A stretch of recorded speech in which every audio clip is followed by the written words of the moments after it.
When you talk about the self, let me put it this way. I often say sense of self. You can say the self, and then there's a sense of self. The problem comes in where we think that there's a concrete or independently existing self, that it stands on its own, as it were. And one way to look at this is to consider the monster under the bed analogy. Kids get scared. They think there's a monster under the bed. And as adults, we know there's not a monster under the bed. So basically, there's not a monster under the bed. And the reason is we've seen, we've looked, we've explored, we've investigated, and we know there's no monster. So there is no monster there, but there is a sense of a monster. Now, for the child, there's a very strong sense of the monster. And it might be, you could say, reified in a certain way in the child's mind, where to them it is real. It exists independently and has its own will and ideas, and it's going to come out at middle of the night when you're sleeping and get you or something. As an adult, we know the monster's not there, and yet we can relate. There's a sense of monster that we could all relate to. So when I talk about awakening, and I'm not a Buddhist in the strict sense or anything, but I like a lot of the Buddhist ideas. Buddha means one who is awake. So Buddhism, I guess, would be a teaching of someone who's awake. When you wake up, the sense of self is there, but it's like the sense of monster. We know what it is. It's like a collective hallucination or something.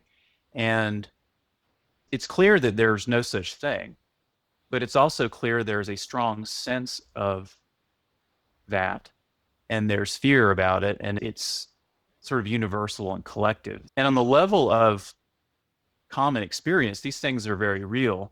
It's just that they're never assumed to be ultimately real. I don't think anyone would assume that the monster under the bed is real, except as a hallucination. You might have a room full of children and they're all terrified and huddled under the blankets, about this monster. You could help them perhaps, but you have to go about it in a certain way. And one way is to allow this sense of an entity that you basically know isn't real. And yet it is a sense. It is something that you can allow and participate in.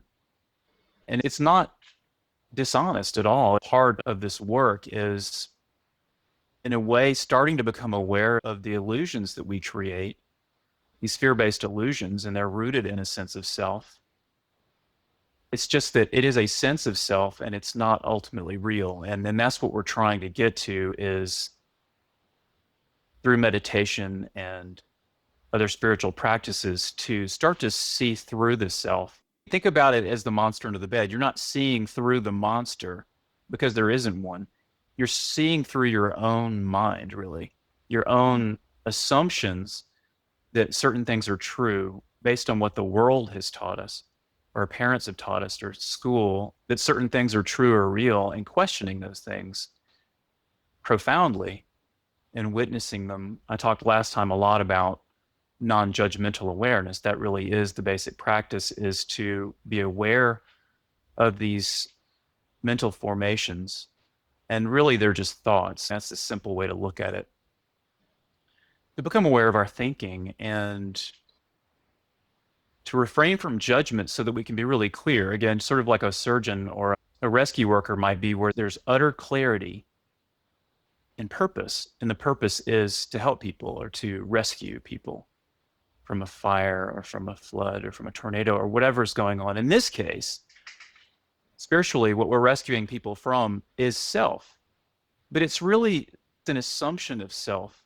Ego, the term ego, the way I use it, is not equivalent to the self. I know in the Freudian sense that usually the ego is the self, basically. What I call ego is, it's a tendency to reify that sense of self that's like the monster under the bed. So if you had a tendency, let's just say you're a child and you have a tendency to contract in fear about this monster, basically what you're doing is you're having a thought and you're giving in to the thought's power over you, is a certain way of looking at it, because the monster is really just a thought in your head. It's nothing else. So meditation is about becoming aware of how we do that. I called it judgment last time. That's a good way to look at it. There's a thought about the monster and we basically think it's real, but through meditation, we can see the mechanism of how we attach to thoughts and how that creates a sense of self and a world that seems independently real and is really scary. And so spirituality is really about becoming aware of thoughts so that we see them, but we don't buy into them in the same way. If you had a friend, an adult, that said something about the monster under the bed, we'd both say, yeah, I know, I'm aware of that. I know the monster under the bed, but you both know there's no monster. And yet you both are aware of what that is. You can talk about things, but maybe you don't take them as seriously. You don't take yourself as seriously. There's humility that comes in. You're less selfish and self-centered with this practice.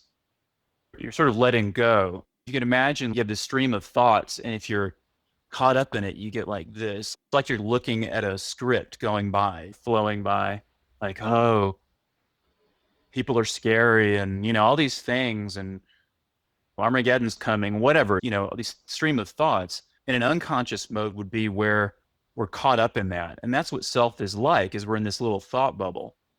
And that's what egocentricity is. You try to talk to someone who's really caught up in that, and it's like they don't even hear you because they're so caught up in their thinking. With meditation, you become more open, and the thoughts arise, and it becomes much more of this passing phenomenon. Thoughts are arising, and there's no thought that's ultimately true. So you just kind of let them go.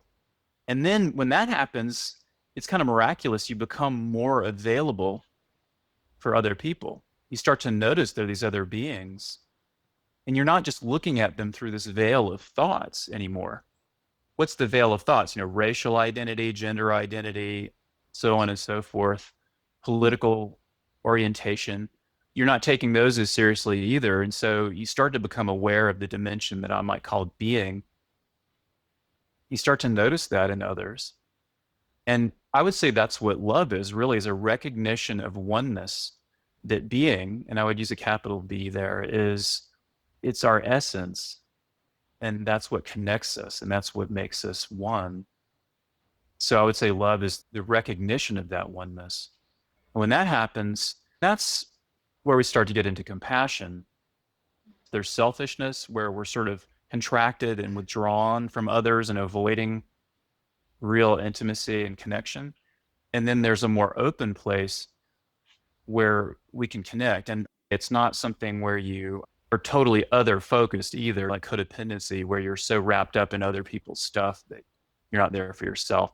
So it's neither an avoidance of people nor an excessive indulgence of their stuff. It's a balanced awareness that doesn't judge, and it allows thoughts to be. And lo and behold, when we're not attached to that thinking, this beauty arises. This beauty is something that we are looking for. We just have to become present enough for that to arise for us.